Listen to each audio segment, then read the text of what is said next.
Take it from me, a bona fide film lover, DC's film scene is super underrated. And we've got the DC Environmental Film Festival coming up March 19th through 28th at venues across the DMV. The lineup includes over 50 programs, including many free ones. This year's theme is Against the Current, dedicated to amplifying the unwavering voices of those who press on in defense of our planet, even in the face of significant challenges.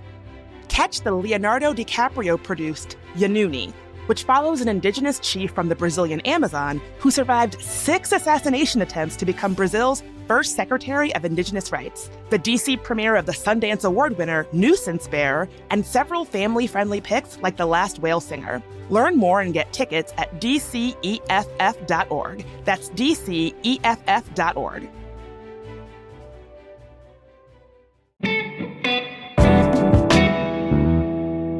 Today on CityCast DC, between the East Wing of the White House, the proposed arc to Trump, and whatever is going to happen to the Kennedy Center, it is no secret that our first real estate developer president is poised to have a big, big impact on how our city looks. But what are all these individual projects, plus whatever else Donald Trump dreams up over the next 3 years, going to do to the city as a whole?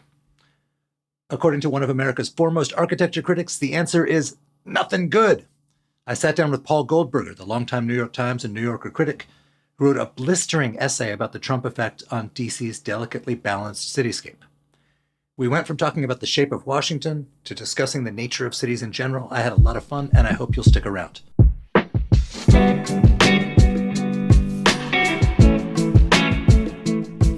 Today is Thursday, March 19th. I'm Michael Schaefer. Here's what DC's talking about.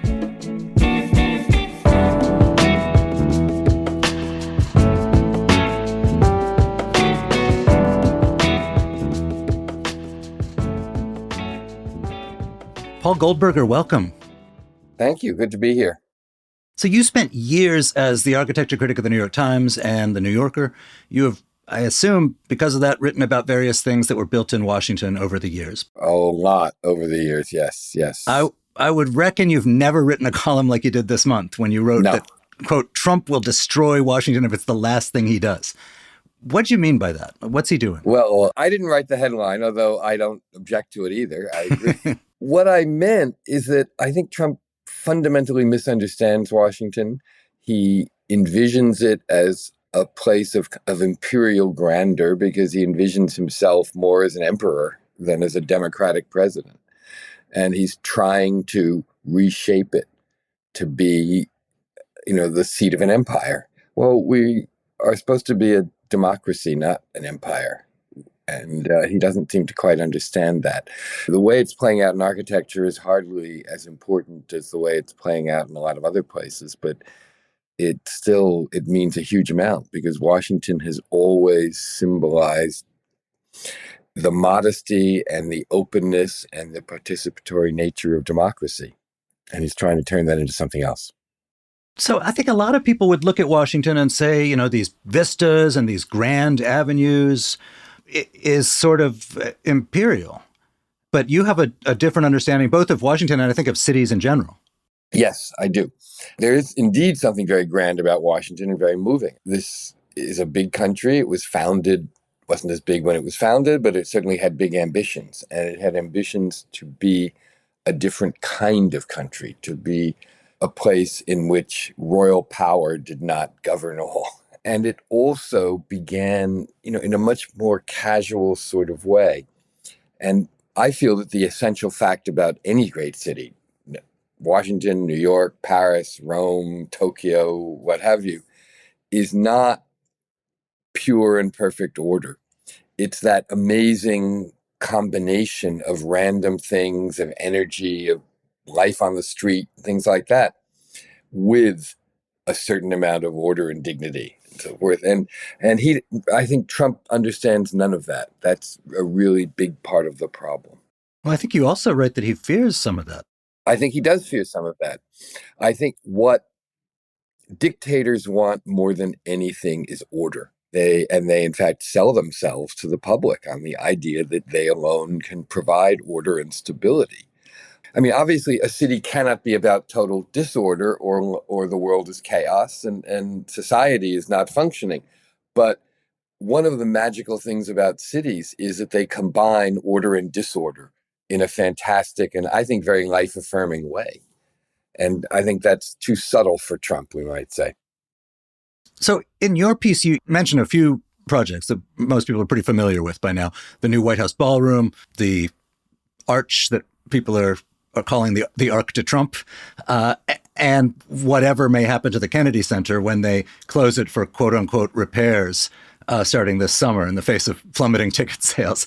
So, but like I'm a DC native. A lot of locals might see these as important buildings, but we're pretty familiar here with some ghastly federal architecture, and a lot of people think of sort of the mall buildings, the official core, as somehow at an angle to their neighborhoods. Can you explain the relationship there? Because I think that's a really fascinating thing you've worked on. I think it is. You're absolutely right, Michael. And official Washington is not a neighborhood, and it is something that stands for the entire country. And much as I love Georgetown, say, and I love walking around Georgetown, all of Washington should not look like Georgetown. I mean, this is a country of 400 million people. It needs a capital that has some kind of dignity and grandeur to it. So I'm hardly objecting to that. It's just that Trump is missing all the rest of it. And most important of all, he's missing the importance of history. The idea that the White House is some kind of piece of personal property that he can tinker with during his period of residency and do so essentially with no need for any formal approval. He's the process we're seeing right now is a joke because initially he said he didn't need anyone to approve it. Then it turned out, in fact, the law did require that both the Fine Arts Commission and the National Capital Planning Commission review it. So he then proceeded to fire all the experts who were on those commissions, replace them with sycophants who will do whatever he says. And so he can claim now that the legal process is being fulfilled being followed because those organizations have reviewed it. Well, sort of, yes. But I mean, they're barely the organizations they were. Right. So you've got this body with like a 26-year-old receptionist on it. Yes, exactly. Exactly. I mean, put on your critic hat for a second. What did these folks miss that, if you'd been on the board, would have seen? Like, explain your critique of the ballroom. With the ballroom, it's absurd. It's insanely grand. It will overshadow the White House. The idea that you would expand the White House by adding a building that is bigger than the White House is a joke. You're simply rendering the White House to be a trivial appendage to the ballroom, which will also block the vista between the White House and the Capitol, which was a key part of Pierre L'Enfant's original design for Washington when he laid out Washington.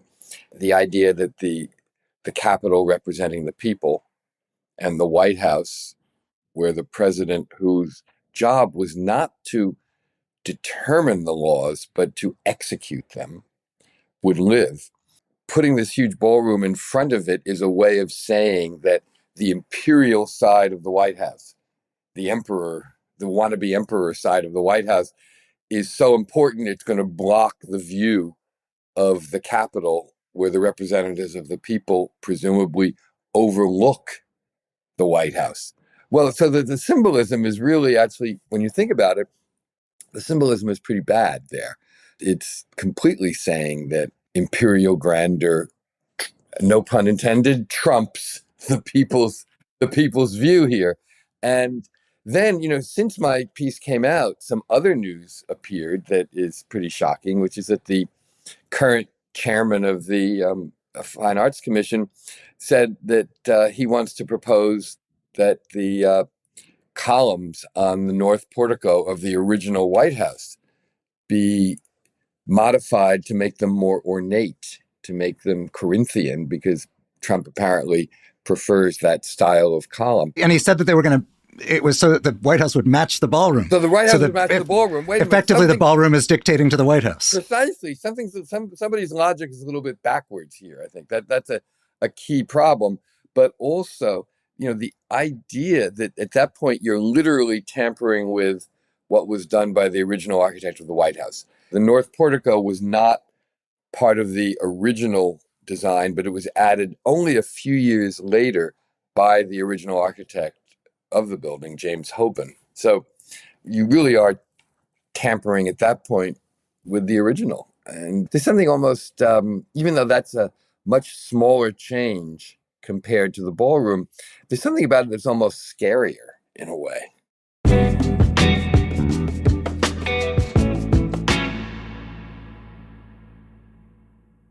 Don't miss Folger Theater's As You Like It, playing now through April 12th at the Folger Shakespeare Library. Envisioned by artistic director Karen Ann Daniels and directed by Timothy Douglas, this production of Shakespeare's comedy offers a love note to DC, imbuing the Forest of Arden with the familiar vibes, culture, and characters that mark the district as a resilient and redemptive place of belonging. Featuring choreography from Tony Thomas of Folger Theater's Helen Hayes Award-winning production of Metamorphoses, and original music by Grammy Award nominee Kokai, don't miss this take on Shakespeare's playful and musical comedy. Tickets start at $20 and can be purchased online at folger.edu or by phone at 202-544-7077. Get yours today. Life can change faster than DC seasons. One moment, everything feels normal, and next, your world is turned upside down. So don't let someone else's mistake ruin your spring. Call the team you can count on. NACE Law Group has been standing up for DC families for decades, fighting for neighbors hurt by medical malpractice, wrongful death, and serious injuries. They don't just settle quickly or push papers. They dig in, fight hard, and make sure every client gets the justice they deserve. And here is something that I love. They are a longtime supporter of CityCast, because just like us, they really care about this community and the folks who call it home. So if you or someone that you care about has been hurt, don't wait. Call NACE Law Group. They'll stand with you, fight for your family, and make sure your rights are protected so that you can focus on what matters most.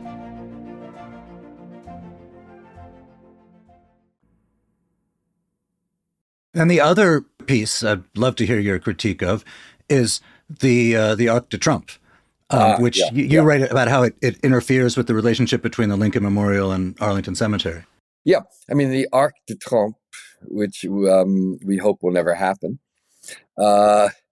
is not only... But if it does, let it please have that name. Right, exactly. Is it, gargantuan? And remember, part of the other issue here is Trump's tendency to confuse size with quality. Everything is about bigger, bigger, bigger. So apparently the architect, Nicolas Charbonneau, proposed 3 different versions. Trump immediately went to the biggest one, said, this is the one we need to build. And he wants to put it on the island, so really sort of a traffic island, just in front of the Memorial Bridge, connecting Arlington to where the Lincoln Memorial is in Washington. And it would not completely block the Lincoln Memorial, but it would change the vista of it considerably. And from the Lincoln Memorial, you would not any longer see up the hill toward Arlington National Cemetery. You would, in fact, see the arch. That would become the main thing you'd see. It's the last thing in the world we need, and it is not in any way scale. It would overwhelm everything else. I worry that it would, in fact, make even the Lincoln Memorial seem trivial. So I think there's been a lot of people who think the White House ballroom is a gaudy, tacky eyesore, and who think the Arc de Trump is insane. What I thought was interesting about the essay you wrote was that you draw this quite elaborate comparison to Benito Mussolini and Rome. And this is not sort of a cheap reach for the fascist comparison. Right. Because you talk about what Mussolini did to the city and what he misunderstood. How does that compare with what Trump is doing or may do to our city? I made it because I think it is comparable. You know, a lot of people have made comparisons to Albert Speer in Berlin, Hitler's architect, which are not totally wrong. They've begun to get a little common and almost trite. I wanted to say something different. I think the comparison to Mussolini's more relevant, first because Speer was an architect, Trump is not, Mussolini was not. In Mussolini's case, you had a dictator essentially telling architects what to do and trying to remake the city in a different image, in his image. And that's precisely what Trump is doing in Washington. So the comparison is, I think, more apt. And then, as with Mussolini, you had a lot of architects currying favor and running around trying to please him, doing things that many of them live to regret. Thankfully, many of them did not come to be. There's another irony in all of this, but it's sort of not that relevant to Trump, which is that some of them were actually rather creative figures who did some kind of intriguing and interesting modern things, because Mussolini did have a sort of obsession with imperial grandeur. He also had this idea that, he recognized it was the 20th century, and he was trying to evolve a kind of modern version of it. And in a few cases, some of that stuff turned out to be pretty good, and is actually some of it admired today. Trump has no interest in even that. He simply wants to do grand things that look like they've been there all along, which of course they're happy. Yeah, you have this great line about, in his attempt to make Rome imperial again, Mussolini profoundly misread Rome. Yes. That Rome, of course, everyone knows it's got these huge grand monuments, but you write about how they sort of come as a surprise. Yes, for me, that's actually the great thing about Rome. I said at one point, Rome is a city of monuments without monumental settings, at least most of them. And actually that sort of makes it more exciting and more wonderful. You don't always want a great, enormous vista. You don't always want to have to walk half a mile to get from one thing to another. And so you walk around and then suddenly, wham, there's this incredibly cool thing that just sort of hits you in this accidental way. I mean, Rome is a city full of surprise. I'm working on a book that is going to be called The Imperfect City, Design and Serendipity, that'll be out later this year, that is about the way in which accidents and architecture and planning kind of connect in the making of cities. And so a lot of my thinking about Rome came from the work I've been doing on this book, and realizing that that's kind of the magic of it, is this combination of brilliant design and total accident. To extrapolate from that, your point is that the sort of authoritarian mind does not like serendipity or accident. They want everyone to interpret. Michael, that's the most important point of all, that the authoritarian mind cannot grasp this idea that sometimes just letting it happen brings us some wonderful, happy accidents that can make places very beautiful.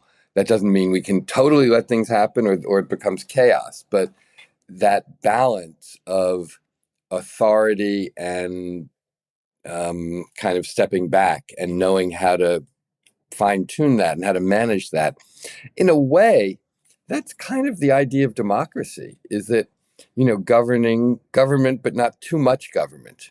That was once a key part of the conservative ethos until Trump turned it into a kind of dictatorial, authoritarian ethos instead.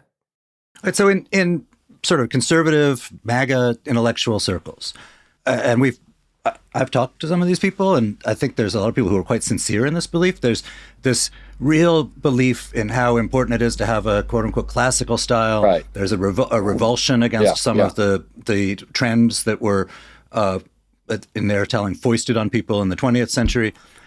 You write that, whether you think that or not, that is not Trump's motivation, that he was just as happy to throw off a classical architect as he would be any other architect. Yes, because he has another goal. He has another goal.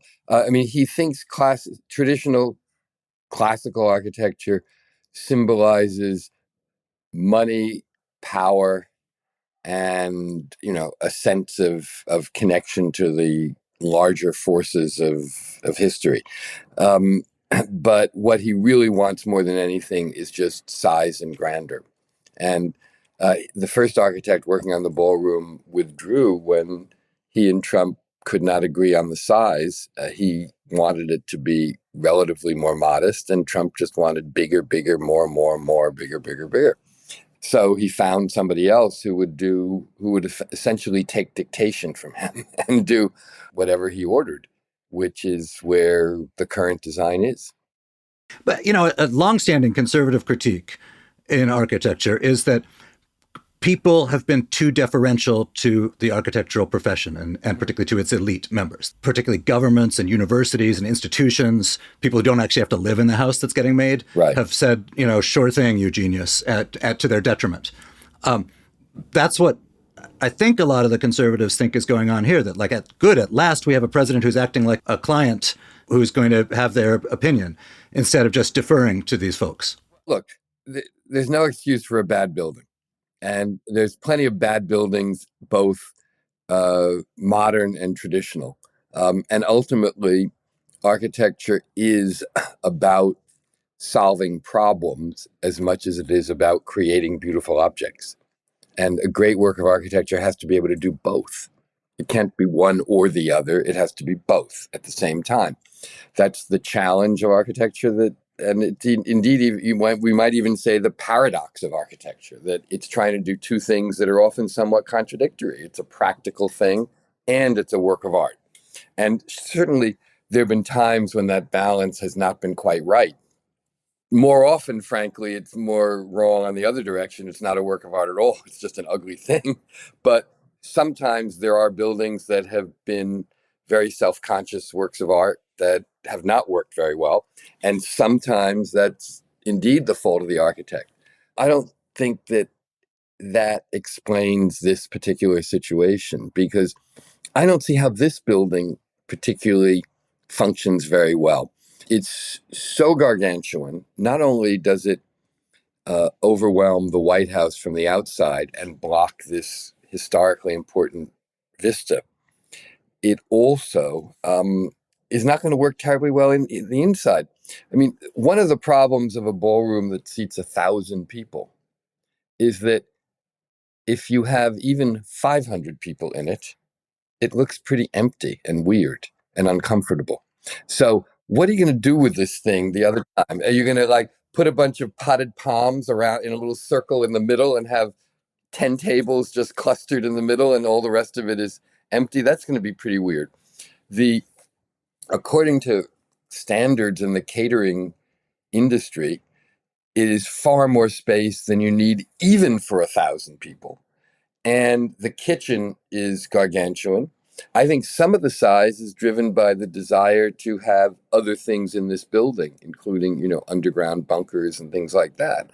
So there's a lot of other aspects of it that don't really meet the function test either. So I think I would say to somebody saying, well, finally, we have a president who's talking back to the architects. No, we have a president who's actually just dictating a bunch of things that he doesn't fully understand, that don't actually even meet functional requirements all that well. And the idea of this grand portico facing south, you don't even go in or out.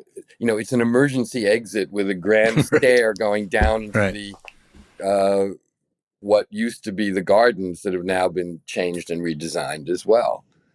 So, before I let you go, I want to get to talking about the future of this, because there's almost 3 more years of the Trump administration. I thought one of the more interesting and undercovered things that has happened at that same meeting where the ballroom was rubber stamped, the Commission of Fine Arts gave a sort of tongue lashing to the District of Columbia public schools about the renovation of a small elementary school in Northeast Washington.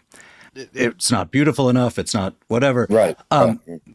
Again, as a parent of DC public school graduates, I could tell you there's some pretty schoolhouses and there's a lot of really ugly ones in DC. Like everywhere else. But that level of like monkeying around with literally a elementary school renovation is pretty amazing. The federal boards have some power over local things here. What else is going to be within Trump's and or his acolytes' target range? Well, what I think is so extraordinary about the story you just mentioned is the enormous contrast between the micromanaging of this poor little school. And I'm not familiar with it enough to know whether what they're doing makes sense or is right or wrong. But being so obsessive about small details and giving them such a hard time, while at the same time, they kind of wave the whole ballroom thing through, which is important to the whole country. They were so eager to approve the ballroom that they did not even do what is standard in these situations, which is approve a conceptual basic design concept now And then when the plans are 100% finished, which they're not yet, then review them one more time to give final approval to the final plans.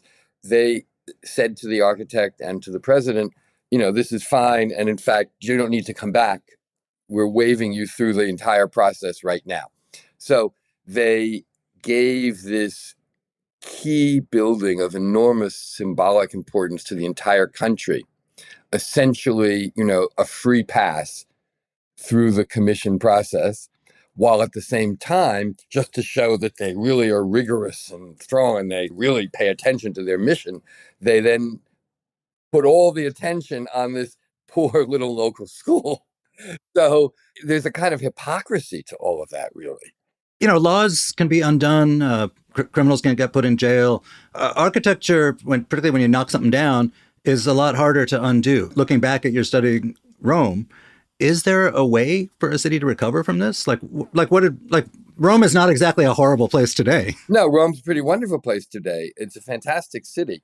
It's fantastic in part, as I said, at least to me, because it's such an incredible layered mix of different things and of wonderful accident as well as wonderful intention. A couple of things. First, the slower the process gets, the less likely it is that this project will be finished by the end of his term, which is a good thing. There are still lawsuits pending. If they are successful, that could cause a reconsideration of the entire project, which is also a very good thing. So we don't know. It's true that tearing down a building is not an easy or quick thing to do, but it can be done. And indeed, you can tear down a building rather more easily than you can build one. So there is that.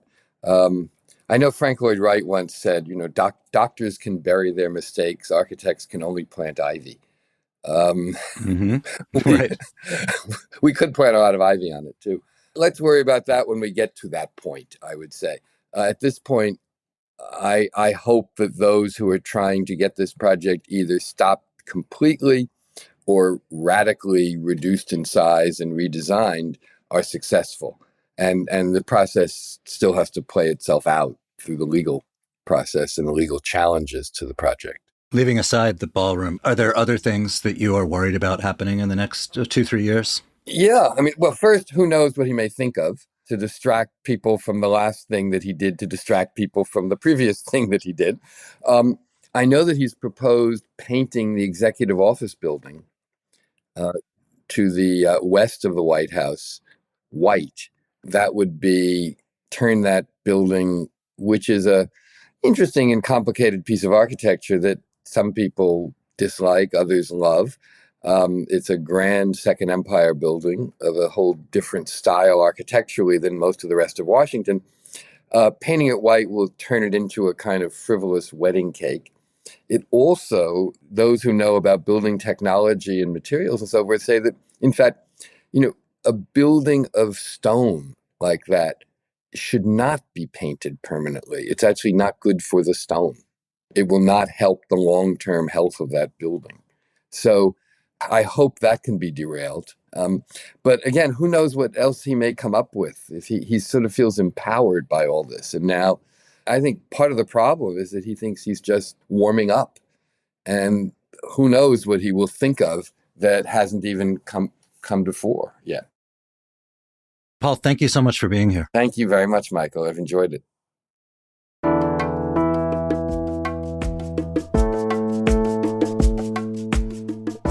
And that's all for today here on CityCast DC. If you enjoyed the show, why not tell a friend, rate the show, leave us a review, and subscribe to our morning newsletter. We'll be back tomorrow morning with more news from around the city. Bye.